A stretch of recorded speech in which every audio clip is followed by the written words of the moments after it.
All right, welcome back to another popular culture dialogue. Here again with a lot of lovely scholars at different positions in their careers and passions. And we're here today to talk about something that kind of came up at the MPCA conference this past fall, this past October, when we were trying to talk about the state of popular culture studies today. And that's what is the difference between popular culture and folklore. So we brought together a range of people here to talk to this issue. And I'm, as we have in the past, just going to let them introduce themselves one by one and what brings them here. So I'm going to start by going all the way over to Germany and introduce that side. There we go. And let Christopher introduce himself. Yeah, hello everyone. My name is Christopher. I'm a PhD candidate at Paderborn University in Germany, and I'm currently analyzing the Japanese metal genre kawaii metal with post-colonial concepts. And the reason why I'm here is that I also analyze in side projects the history of several folk metal genres in Japan, and that's why I'm here today, and yeah, hope for a great discussion. Thank you, Christopher. And I still need to pick your brain, I think, at some point about, I heard there's a Buddhist metal band now in operation in Taiwan, and it'd be interesting to think about how that relates to this whole discussion about folklore as well. So thank you for being here again. We're going to go below Christopher to Claudia. Hi everyone, my name is Claudia Bucciferro. I am an assistant professor in the School of Communication at the Rochester Institute of Technology, and my research centers primarily on film and gender and intersectionality. So my most recent publications are on Black Panther. Wonderful. Thank you for being here again, Claudia. And we're going to go down from Claudia to Jared. Hello, my name is Jared Schmidt. I'm a PhD candidate in folklore studies at the University of Wisconsin-Madison. I do live currently on the West Coast. So I left the chilly Midwest for the rainy Pacific Northwest. My research, though, is predominantly on museums and heritage studies. Dissertations on a living history farm, actually, which I did field work as a living history interpreter. But my research also focuses on folk art and vampires and occupational folk life, because why not broaden the horizons, I guess. And I'm here today to represent New Directions in Folklore, a public access online peer-reviewed journal. Wonderful, thank you. And I have to say that I love the fact that both of my alma maters are represented in the bottom row. UW-Madison undergrad, Ohio State University grad. I'm like, yeah. And I didn't do that on purpose at all. You got your Badgers and your Buckeyes, huh? Badgers and my Buckeyes, exactly. There you go. And let's go up slightly to Kristina. Hello, I'm Kristina Downs. I hold a PhD in folklore from Indiana University. My research deals a lot with intersections on folklore and popular culture in a lot of different ways. I'm also the managing editor for the Journal of Folklore Research right now, and I host a podcast called Crime Lore. Crime Lore? Crime Lore, like L-O-R-E, so it's folklore and crime. Interesting. I'll have to look into that one. Thank you, Kristina. And going down from Kristina, we have Jasmine. Hello, so I would be that Buckeye you were mentioning. My name is Jasmine Stork. I am a graduate student, PhD candidate in comparative studies, specializing in folklore at my institution, The Ohio State University. And my primary focus is actually on digital community engagement, and I'm looking at asexuality in fan fiction. I'm looking at how new groups emerge, how we think about folk groups, especially in a digital context, which is my specialty. And then I also overlap quite a bit with other professional areas like public health, which I also have a master's degree in, thinking again about how communities develop, how we develop practices and identifiable communities that then different groups and professions need to work with and support. So that's how I'm approaching pop culture and folklore. Thank you, Jasmine. And I think that identification of folklore and popular culture maybe as involving, you know, both practices and communities gets us kind of at where we start to see convergences, but then maybe also divergences. And so we'll definitely dive into that. And up from Jasmine, we go to Princess. Hi, everyone. I'm a little intimidated with all these PhDs and professors and researchers. I'm Princess Auguste. I am from St. Lucia, in beautiful St. Lucia.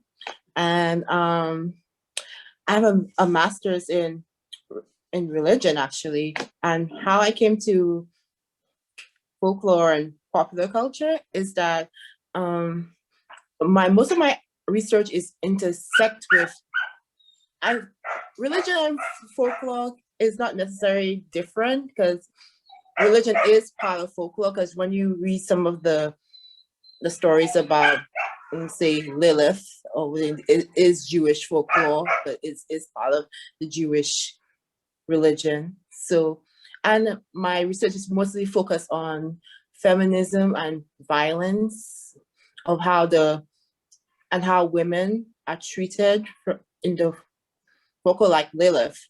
She's in the different sci-fi fantasy incarnations of her, and compare them to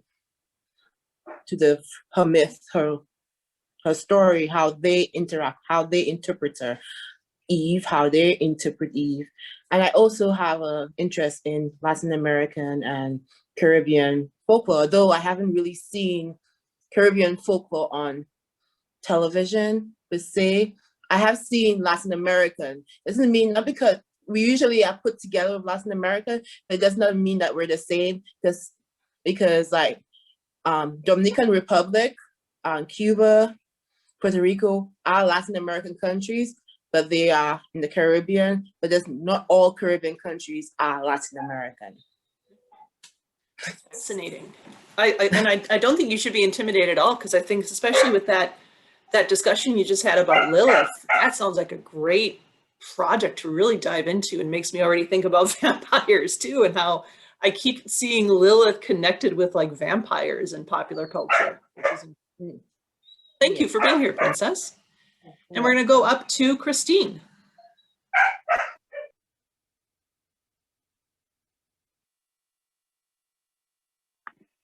There we go. Hi, I'm Kristine Ketel, and I have just been accepted into a PhD program beginning fall semester. So yay, big stress off the shoulders, deep breath, bottle of wine, you know. But I'm at Bowling Green State University in Ohio, and my research is going to be looking at the effects that human-robot interactions in popular culture have on those interactions in real life. The robots are here. Humanoid robots are already employed in a variety of different industries, and societally, are we ready for that? And I don't think we are, and I'm interested in how we get ready for that. And as a fun little fact you may or may not know, as of this spring, if you're brave enough to go take a cruise in the middle of pandemic land, you can be served a cocktail from the first ever humanoid robot on a cruise ship. Speaks 8 languages and tells you jokes and will dance with you. And I like the idea of the robots coming into here too, because it makes me think of what a Princess was just talking about regarding folklore and religion, and how we seem to have the levels that go from, like, you know, mythology and religion and folklore, and how they all interact with one another. And we've had, you know, folklore around and involving robots in the past, and especially mythology and the idea of automatons, stuff like that. So it'd be interesting to see how those representations of robots start to inform what it is going to essentially be an emerging folklore with the robots that we have today, if that makes any sense. Absolutely. And interestingly, humans are becoming more robotic as we enhance ourselves with the amazing robotic biomed options and nanotech. There's some researchers in the UK that are working on how do we upload our memory into a computer bank to be able to download again, because we've seen that in movies and that always works well. But so there's some possibility there. And then the robots are becoming more human looking and human sounding and human acting, programmed to have their own ethics. We're gonna, I think in the future, this post-humanism question of what is humanity is going to be very different, maybe. And it's an interesting question. And I think that question also relates to, you know, both popular culture and folklore and how we try to understand the relationship between these terms. So I'm just kind of going to throw it open to the experts, or those who know far more about folklore than I do. What are the similarities and differences between what we categorize as folklore and what we categorize as popular culture? Why do we have these different terms, and how do we use them to describe what humanity is doing? Well, I don't think there's much difference personally between them, because most popular culture is actually used, especially in the genre that I read and watch, like sci-fi. Most of the stuff that the tropes that they use are in folklore and religion, and so it's not, there's, the only difference is that it's on film or it's on in a book. There's not much difference, in my opinion. I think kind of the old school academic distinction that would have been made within folklore studies would be that folklore is bottom up, so it's kind of grassroots, it's coming from people at the bottom and going up, whereas pop culture traditionally was seen as top down, so someone in an office somewhere deciding we're going to make this movie and it's going to be this. I would say that has become much more nebulous. Those boundaries have become really, I mean, I think they were always somewhat permeable, but I think they've become increasingly permeable as people have had greater access to technology. You know, now we've got, anyone can have a YouTube channel, anyone can, you know, have a TikTok account and be making small films in that way. And so we have these genres that were traditionally seen as pop culture genres that are now being created in a very folk way. I know that there are some folklorists today that would say, I mean, there's still a lot of boundary keeping of, oh, that's not folklore, that's folklore. And I personally don't find that useful to kind of gatekeep about what is real folklore and what isn't. But there are some people that will say, you know, that there's no difference between popular culture and folklore. And I don't know if I'm willing to go quite that far, but I'm definitely, I think that there's a lot of permeability in those boundaries, and that there's a lot of folklore used in popular culture, and that popular culture has a big influence on folklore, and that they're very interconnected. And I couldn't tell you exactly where the line is sometimes. But I think that there is still some kind of distinction out there. I like that I think what Kristina, what you said about how it's nebulous, right? And there is very much like an intersection. There's like a communication between them that one can inform the other as well. One of, you know, between like how the institution, right, as these, you know, top down, right, we think Disney, Fox, which Disney owns Fox, never mind, but ultimately our overlord Disney, right, versus, you know, a small group of people on the Minnesota prairie performing, you know, this traditional narrative, right? Or a group of fans. Star Wars is so New Directions Folklore published a special issue a couple of years ago called the Folk Awakens, and we explored. Thank you, Carolyn, for laughing at that. I'm particularly proud of that title. We have several issues or articles that explore that exact conversation, right? How does the institution and the vernacular within this fandom work? One of my friends, Chrissy Widmeyer, explored how Twitter reactions to Carrie Fisher's death were negotiated. I'm in a feminist lens. I looked at how memes helped spur you know, Star Wars Day, right? Here's a meme that was created that made a fan holiday that now, bring it back to cruise lines, Disney offers May the 4th be with you Disney Cruise Line options, right? You can celebrate Star Wars Day with Darth Vader on a boat, right? Or how the 501st, you know, a group of cosplay individuals started as just a group of individuals that eventually was incorporated into Star Wars lore, right? The 501st were cosplay guys making their own Darth Vader and Stormtrooper costumes. And when you watch Revenge of the Sith, that's the Legion that goes up to execute the Jedi in Order 66. So there's a lot of conversations that can be parsed out. So it is very muddy waters. And I think since I'm also particularly interested in fandom, fan studies, fan practices, there was actually a book published recently that is about gaps in folklore or absences that if you ignore them, the ignoring things that are present or ignoring gaps that are present in conversations like this is actually a really powerful tool. And one of those chapters is on fan fiction. It's by Shelly Ingram.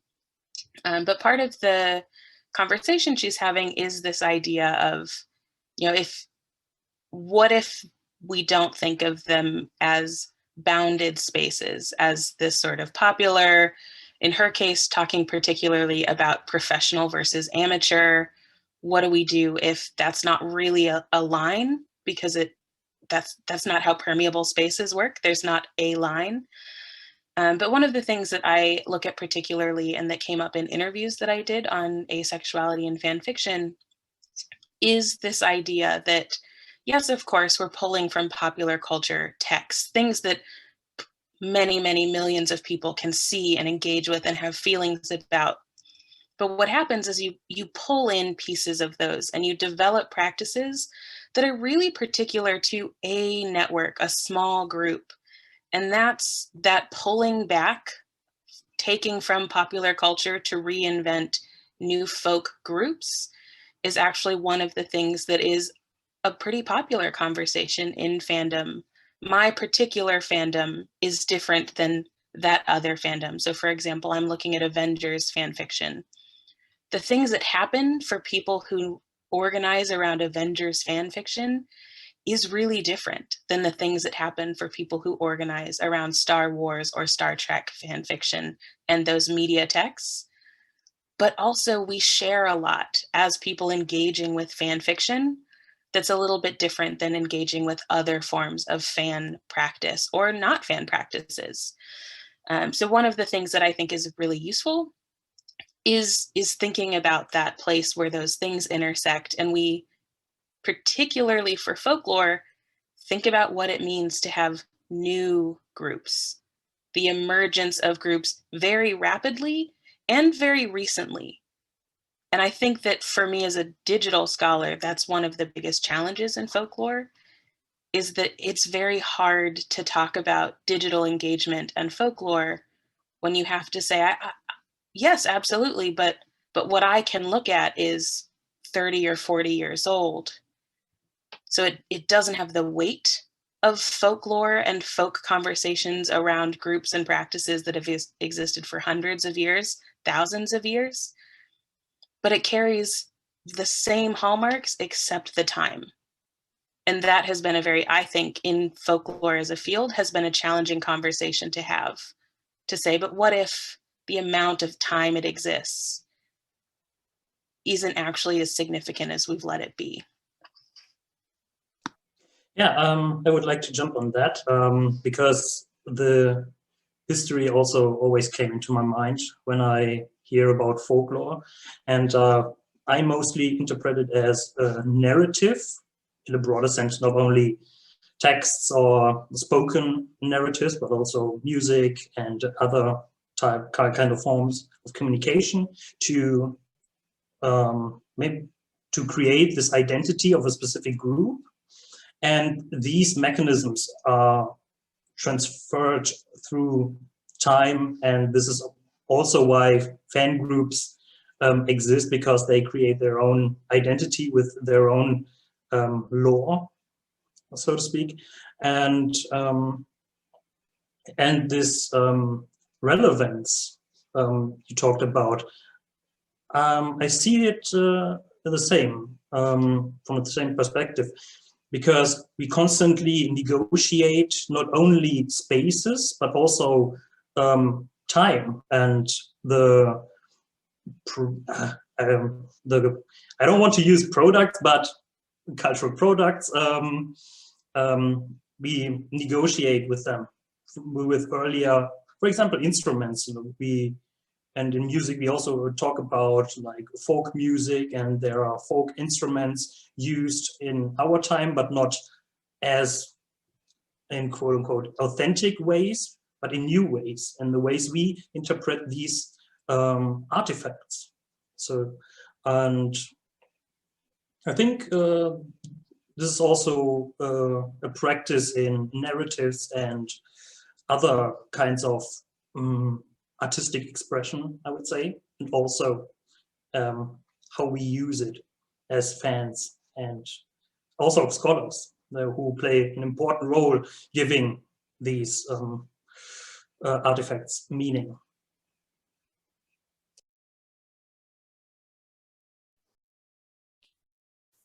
I think I could jump in and share some thoughts. So my primary area of research is film, right? And if we look at film, it's really interesting to start tracing back the roots of some stories. And then you start noticing that a lot is taken from folklore, right? And one of the examples we were discussing with my students actually not that long ago had to do with representations of the mermaid, and how, you know, the mermaid appears as a figure. You can trace it back 2,000 years, right? And then find it in Greek literature, and then find it in art, different types of art and carved objects. And then, of course, you find the tales, the fairy tales, and Hans Christian Andersen's Little Mermaid. And then you find the Disney adaptation, right? All over the world. And so you can start kind of tracing the connections between popular culture and folk culture over time, really way back and all around the world. The other area that I do research in that's more of a personal interest is music. And I think when we talk about music, like Christopher was saying, you really see blurry boundaries. And depending on where you go in the world, right, in some places, you find some kind of intentional efforts to cultivate local folk music and then position it within the national media sphere, within a prominent place. So this has happened in Latin America. I'm originally from Chile, right? So in Latin America and various countries, they made an organized effort starting in the 70s to collect local music and feature, you know, folk artists in mainstream media. And then many of their songs are being played by rock bands now, you know, so this is really interesting kind of blurring and merging of different styles.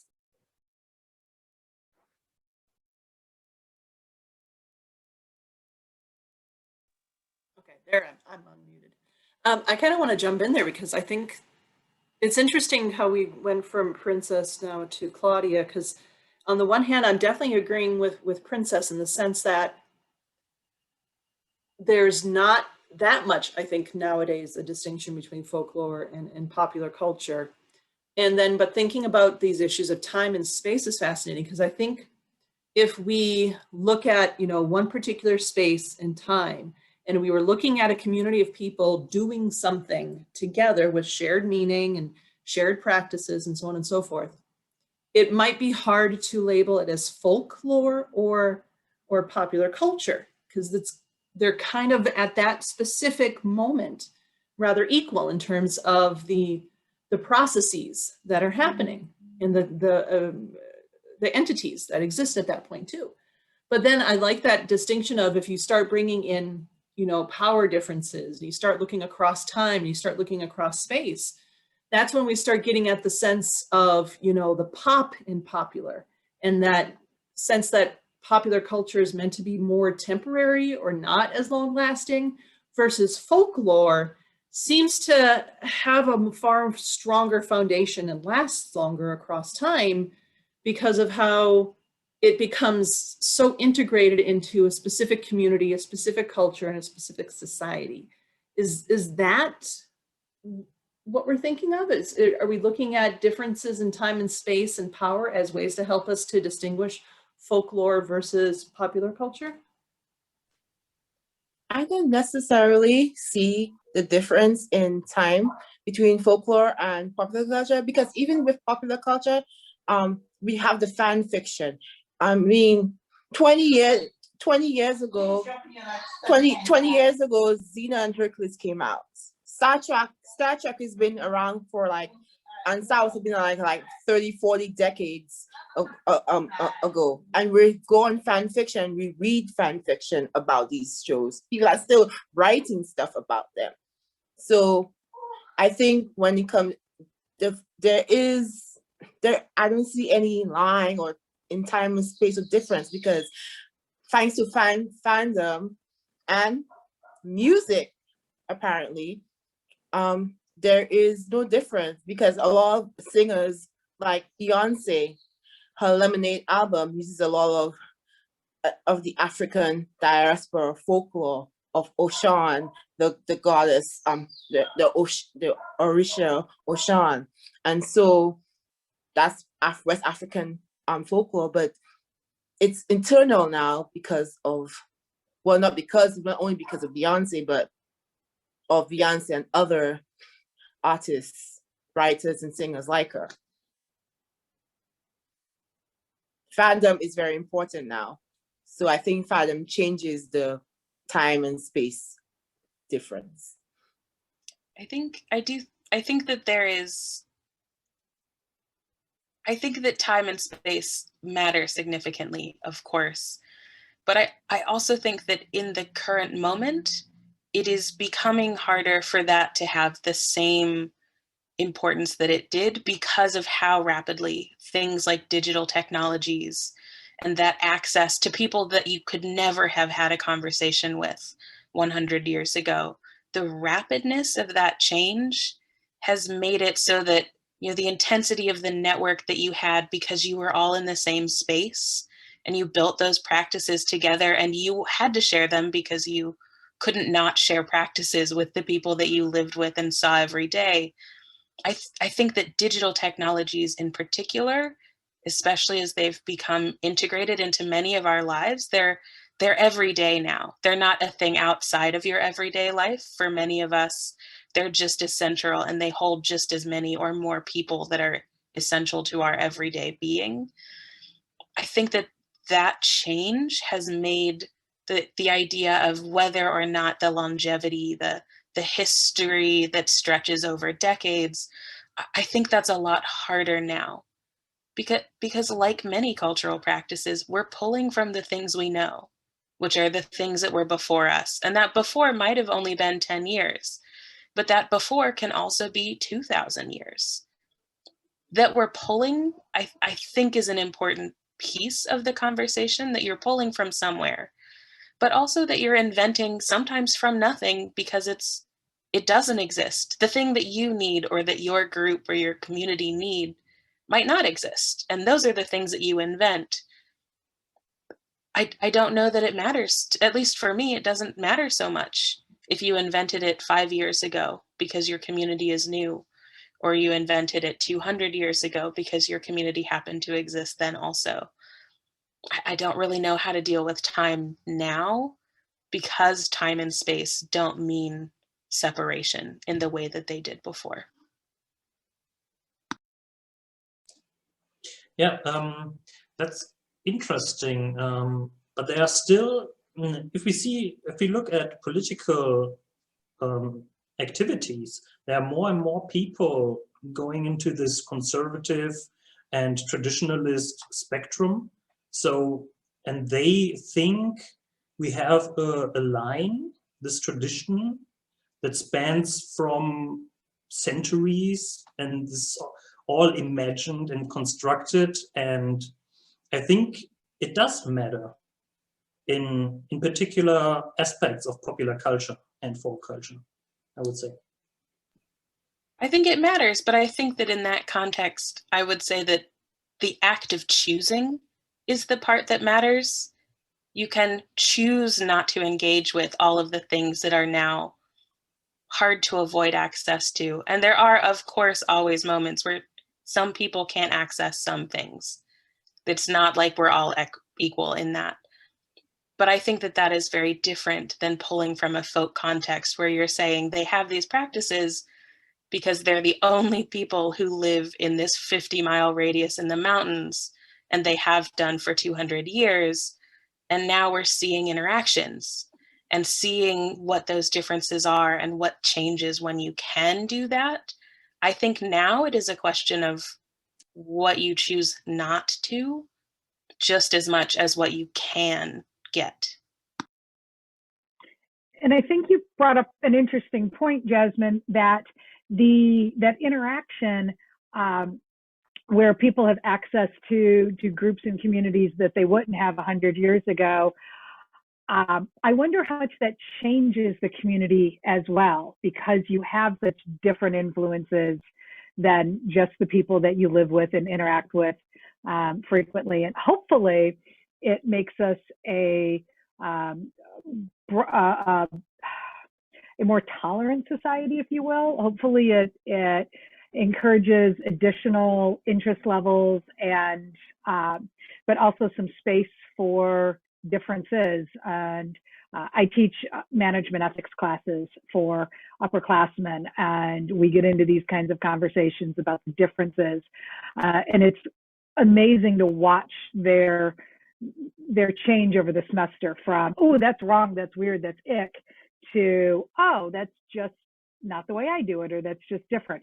And I wonder, especially in the space that you're looking at, how much you've seen with the advent of more tools for fan fiction writers and readers, how much you're seeing that that community has changed or hasn't changed in the roughly 40 or 50 years since maybe the first Star Trek stories were being moved around at conventions, and now off your phone you can, privately read whatever you want. I kind of just want to piggyback on that for a moment, because I'm not sure the digital does lead us to be more tolerant, because I'm thinking about my work with QAnon stuff right now and how, QAnon, I'm looking at it from a fandom perspective, but I could probably look at it from a folklore perspective as well. They've developed their own lore, and it's essentially just the folk doing it. So there's that being brought into it. And the fact that you do have, like Jasmine was saying, you have Avengers fanfic writers, you have, supernatural fanfic writers. I'm looking at professional wrestling fanfic writers, and you have these different camps. And yeah, they may have overlaps in the fact that they're all doing fan fiction, but then you get very community specific approaches. And even within a particular community, you can get into, for example, shipping wars and things like that. So you can have the conflict coming in. So I think the technology gives us the space and the connections to perhaps learn from, one another, but we're not doing it as well as we could be. And I'm not sure if that's a literacy and an educational issue or not. But I also think now, in listening to this conversation with Princess saying, the sense of you have Star Trek, and Star Trek's been around since, and Doctor Who really have been around since the 1960s, and they are still going. So it's not necessarily just popular culture or folklore, and it's hard to decide. And then Jasmine, you were saying something about, a geographically restricted community, which also makes me think of the rural versus urban divide too, and how folklore seems to be more often applied to the rural communities as well. So now I have to remember where I was going with all that. that sense first of power, like how important is power in this discussion, in the sense that if a corporation comes in and does something, would it move from folklore to popular culture? Because now it's, not necessarily in the hands of just the folk. But then if we're also looking at the rural, urban, and in a digital divide aspect as well. How important is defining something as digital or defining as something as urban to saying, well, that's popular culture, whereas the non-digital, the rural, well, that's folklore? Do we see those distinctions still coming up? Kristina, go ahead. I'm sorry. Okay. I would, yes, there are still people out there that see those divisions. I would say that I think that's becoming less and less of a thing in folklore studies. I think folklore studies realized a long time ago, and when I say a long time ago, I mean like 60, 70 years ago, oh yeah, there's plenty of folklore going on in urban settings. And I think it's fairly broadly accepted now that folklore happens in digital environments as well. There's people that push back on that, and there's, and there are people still, young scholars that are, just now starting graduate school who still want to go do work in rural communities. And I would never discourage that either. That's still absolutely valid. Again, I think that boundary keeping about like, well, this is this and this is this ultimately is self-defeating. I think that, because those things they've never been self-contained, but it's really visible now how much they're not self-contained. So, there's always been back and forth between the city and the countryside, but now it can happen in an instant and we can watch it happen on a computer screen. There's always been, and I think some of these issues of power also, looking at digital things because it gives us an easy way to trace it, has shown us some interesting things about how that power balance can happen. Because think about like the world of fan fiction and how I just saw a whole discussion probably a couple months ago online about the fact that people writing fan fiction now, a lot of them are not aware of things that happened, in the 90s and early aughts about, authors and people trying to enforce copyright and saying you can't write and publish fan fiction. And people are like, oh, of course it's fan fiction. We don't need to put disclaimers on it. And like, no, you don't understand. Those were real things that happened, but that don't happen as much anymore because the power of the folk, the power of the people, like it just became too overwhelming. There was no way for these people in positions of power to fight just because of the sheer numbers of the people pushing back. And so there's some, I think there's some fun things that we can see about how power works in multiple directions through the intersections of folklore and popular culture. I have a question, since I'm not an expert in folklore. Is there a distinction between folk and people? Because I think this is a very difficult question, and we don't have everyone. I'm sorry. Well, sorry, Chris was right. I mean, okay. Everyone can be the folk, right? The folk do not just consist of peasants in Germany, like regaling, like the Brothers Grimm, right? And we have differential identities, and so we all exist in various overlapping, like Venn diagrams of folk group identities, right? There and at various levels of power, right? There's the ex-presidents club, right? There's several men that are in that exclusive club, right? They've had a folk identity. Or there's, people who are, make cheese in Wisconsin, right? Or write fandom about the Avengers. And sometimes those groups can have overlapping individuals that you have in different groups. So, I mean, everybody can be the folk. So, I mean, if Kristina or somebody else wants to, and Jasmine, help me out with that a little bit, but I know Kristina and Jasmine, so that's why I'm picking on them. I think that, man, Christopher, that it's a can of worms you open for us. You got us in the heart of us for sure. I'm sorry. Oh, don't apologize. It's a very wonderful, worthy conversation, and especially when you can reflect on yourself, like where do I fit? Like, what's my folk group, right? Like, who am I, and who do I associate with? Like, who am I the folk of, right? Like, I'm a Minnesota boy. I'm from the rural parts of the country. I'm a Badger, right? There's institutional levels within those identities, and parsing those out from the vernacular are important, right? And power. And I think to Christopher's question, I think that one of the things, it's not a new conversation, but I think that how these conversations happen sort of by field and by your particular academic network, they shift a lot. But I think that one of the things that comes up the most for me in folklore, especially as someone whose community of folklorists, because I'm a digital folklorist, is so much smaller and sort of newer, you know, a lot of our conversation has to be about what is the boundary work that's being done? What lines are being drawn so that we can have conversations that we're having, but also who is doing that line drawing and why are they doing it? And I think that from a cultural studies perspective, that always has to be asked, right? Like who you are is partly and essentially defined by who is not also you. And that question is always relevant. It doesn't matter really what you're looking at or who you're looking at. Some people aren't those people, which is how we know who those people are.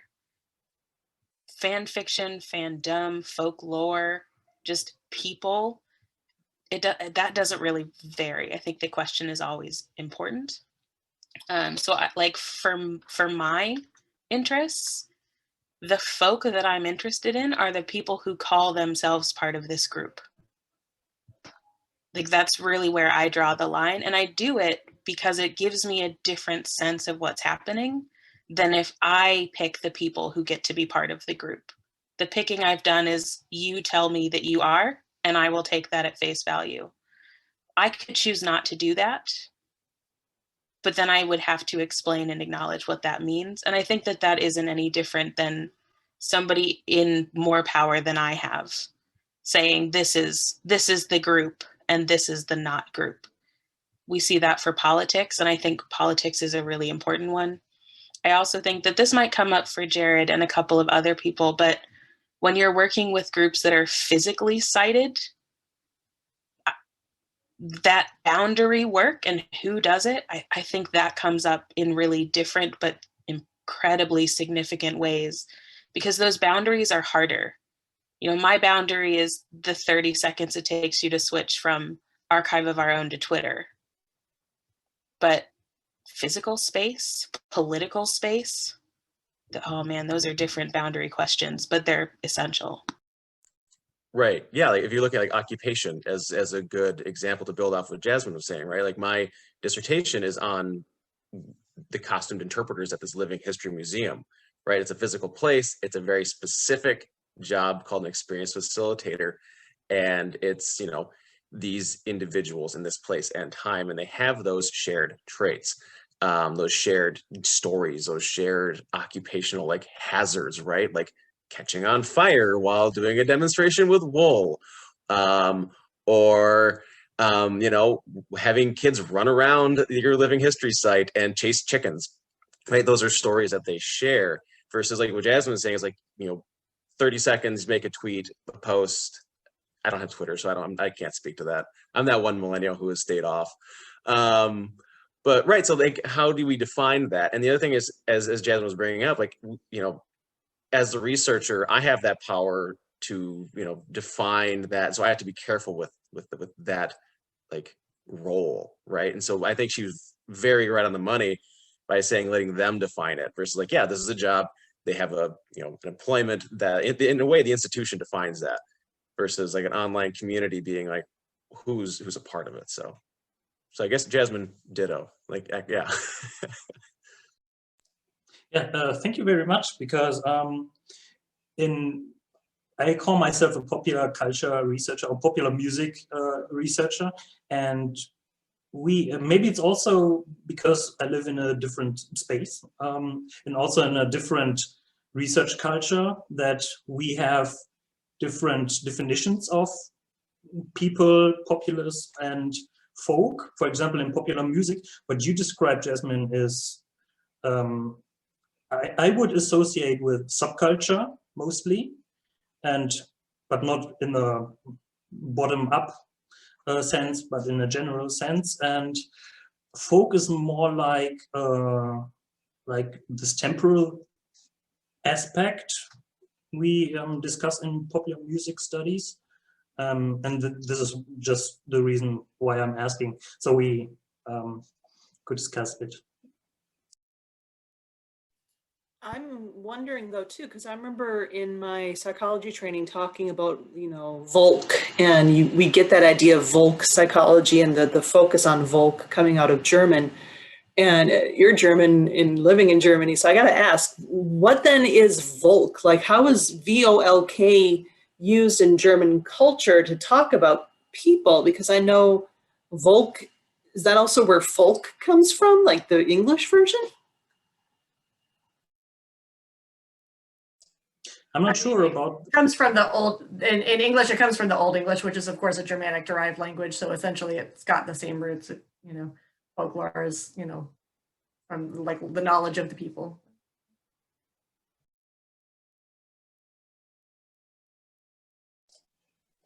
But you were talking about, yeah? Oh, I was going to kind of pick on something else. I don't know if, on some ideas that came up that we kind of see passing. I thought it was worth bringing up. Do I? Oh, okay. So we are. Anyways, it has to do with these two because you mentioned power, issues of power, and then the word politics came up, and we didn't latch onto it. It just kind of went by, right? And I thought that would be a really big conversation regarding folk and issues of authenticity, for example, right? And self-definition and top-down definitions of what is folklore and what is not folklore. And if we go to some places such as Latin America, right, we find some really big debates played out in the cultural realm, right, where you can point to specific aspects, including music, by certain musicians that identify themselves as folklorists, but that then, that espoused like specific political agendas, for example. So they had revolutionary ideas, and then those clashed with state sponsored cultural programs and those ideas. And so I actually think we can really look at folklore as a space where these kinds of conceptual struggles get played out, and where people, even in dispersed communities, especially now with digital access, right, you have the possibility of archiving a lot of content that otherwise will be lost. So you can go and dig up music, and little concerts that took place in the 70s and 80s and that are now posted on YouTube, right? So all of a sudden we have access to that stuff that otherwise will be hard to get without digital repositories. And so I think there's this really interesting tension there that we can probably we can't resolve in one panel, but that's a really great area to sink your teeth into for further research. That actually brings me to what I think would be a good concluding question for this discussion now, because there's so many other things we could definitely talk about here. I just want to dive into the Volk folk versus polis populus and how the Germanic English is clashing with the Greco-Roman, but that idea of, future directions. So because we are, a popular culture studies journal here, do you have any suggestions for how folklore theories, concepts, approaches, whatever, but how folklore could help popular culture scholars do their work? Like, what would be some things that you'd love to see popular cultures folks bring in from folklore to do their research?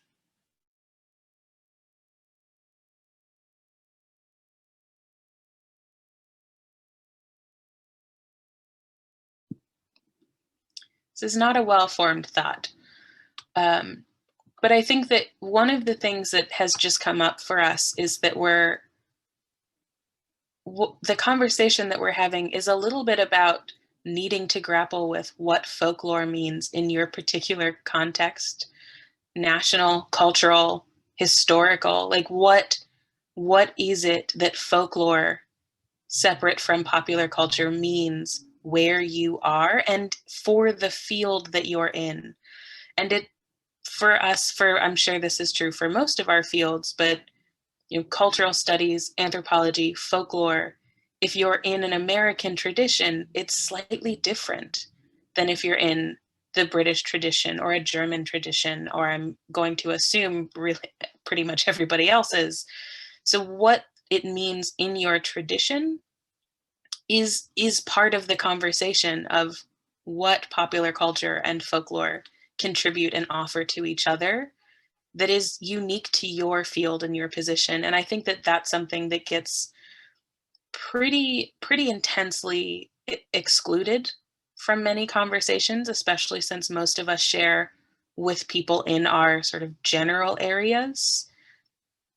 I think that offering that to people who are in your field but in a different tradition of it would be tremendous. Like, what is folk versus popular in the context of Germany? And what does that change for thinking about metal music or Japanese metal? Like, what does that mean? Because I'm guessing it would mean something very different for the way that I've studied and learned. What does folk and popular mean in the context of places that are currently and still experiencing political upheaval, incredibly rapid social change, some of which is violent and intensively violent, and involves people from other places bringing those ideas and pushing them as folk, but also nationally politically important differences. I think that would be tremendous. Like, bring me some information. What is it? What questions you get to ask because your way of approaching doesn't match ours? Give us a way to listen. As an academic critique, I would say that we're not very good at choosing to reach out to people who have slightly different approaches or a different investment, even in our own fields. But I think that popular culture as an area is one of those places where we get to ask very tremendously huge questions, especially in the context of music or film, where the millions of people who encounter it aren't just in your region. Like, that I can hear music from Japan is significant. That you could access that and find out about it, tremendous. Like, I think that would be something huge, to use popular culture to have the conversations about how these areas have developed differently. I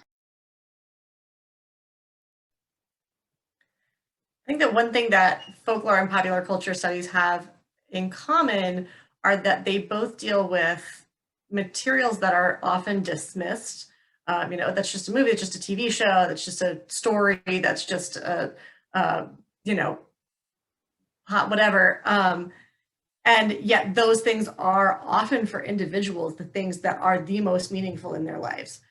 And so I think that's a place where these two fields definitely can come together and build on these. And I think one thing that folklore studies does do well is to look at the role of individual creativity within group tradition. Looking at how, so, even when you're talking about a movie and you're talking about the movie itself, all the people that created that movie are people who all come from various folk traditions and are all built, drawing on those folk traditions that they're aware of or that they've researched or whatever. And so I think that those are some places where those things could come together. I think folklore and pop culture are complementary, sorry, can get the word out, complementary of each other, that they enhance each other. Popular culture brings folklore to millions and thousands of people, whether through music or a TV show or a movie. And lots of people would not know, say, what the Greek god. Well, Greek gods are popular, but a lot of people may still not know who Zeus is if it wasn't for Percy and the Olympians or whatever or Hercules or whatever movie that's out there. Or they would not know about Lilith if it wasn't for TV shows like Lucifer or Supernatural or The Chilling Adventures of Sabrina or Shadowhunters. So I think they enhance each other. Folklore provides the material and popular culture just brings it out wider. So they help each other. Kind of like that idea of archetypes and how we have, you know, across the world, we have specific archetypes that are embedded with meaning that may mean something slightly different depending on how they're expressed in a particular context. But because of our shared humanity, you have the mother figure and a father figure and the monster and the saint and so on and so forth. We have different expressions of them in popular culture too. And it is interesting to think about how much, you know, the very specific folklore could become a rather globalized popular culture. And the fact that you can have Buddhist death, well, I don't know if it's death metal, I think it's just metal. And you can have like Thor in Marvel Cinematic Universe now making more people look back at Nordic mythology and actually embrace it as a religion and things like that. It's interesting to see those connections coming in. Any final thoughts before we wrap up here today on these connections between folklore and pop culture? Kristine? I just wanted to pop in really quick and thank everybody. This has been really helpful. I've been struggling with this question and feeling as though I just don't get it because I'm new. I haven't started the program yet. I'm trying to prep and I'm thinking, this seems like a super easy question that I should be able to go find a definition and put it on a Post-it note. And I'm struggling with getting it. And it's nice to hear that you guys are all struggling with where those lines draw as well. And that this is a field challenge and not a newbie not getting it challenge. So thank you. Well, and I say this, I say a lot of things to my students, but one of the things I would say in this regard is that if anyone ever tells you that they know exactly where the boundaries are, they're not paying close enough attention. And yeah, watch out for the people selling you swamp water or selling you swampland in Florida and stuff like that. And I also think, because Kristina, I think you mentioned the idea of movies being made by people, and it makes me think how when we're going to have more and more content made by AI, will we see folklore coming into the AI stories through the people programming the AI? But then also what happens once the AI starts to program itself? Will it create its own folklore? And that's a crazy thought. Well, go ahead, Princess. I was going to say, there was an episode of Gene Roddenberry's Andromeda years ago that had the AIs controlling the planet. They enslaved the humans, and so they had their own history of why they enslaved the humans. So Gene Roddenberry has always been on his time. Yeah. So it just came up as you're talking about the AI's programming. Right. And wasn't that also just in like the first season of Picard? Because there was this whole like colony of androids that was essentially making their own folk culture in some ways, now that you think about it. Yeah. And then of course the robots in the Matrix, they basically came up with their own folk culture. Yes, they did. Maybe it's going to happen soon. They'll take over soon. Maybe. I mean, I think we could find a lot of examples of that. And I think, Kristine, this is something that you can write up now, do an analysis of folk culture and robot cultures. Because I would love to publish that. I was just thinking, I see an article in my future on that topic. Absolutely. And that's kind of what we hope these dialogues can inspire in some way, if not, you know, actual publications, but new ideas and new ways of looking at something. So thank you all for coming in and being a part of this conversation. I found this very fascinating. And like Kristine was saying, this helped me understand a little bit more, not completely, because I would never want to say I completely understand something, but thank you for giving me more of a kernel to grow, I suppose. But thank you everyone for coming, and we will be having more popular culture dialogues. In fact, I think we have one on religion coming soon, so we may touch upon similar things that we did here, and I hope you'll join us for that conversation. Bye, everyone. Thank you. Thank you. Bye. Stay This was really healthy. great. Thank you. Bye. Thank you. Take Bye. care. Bye.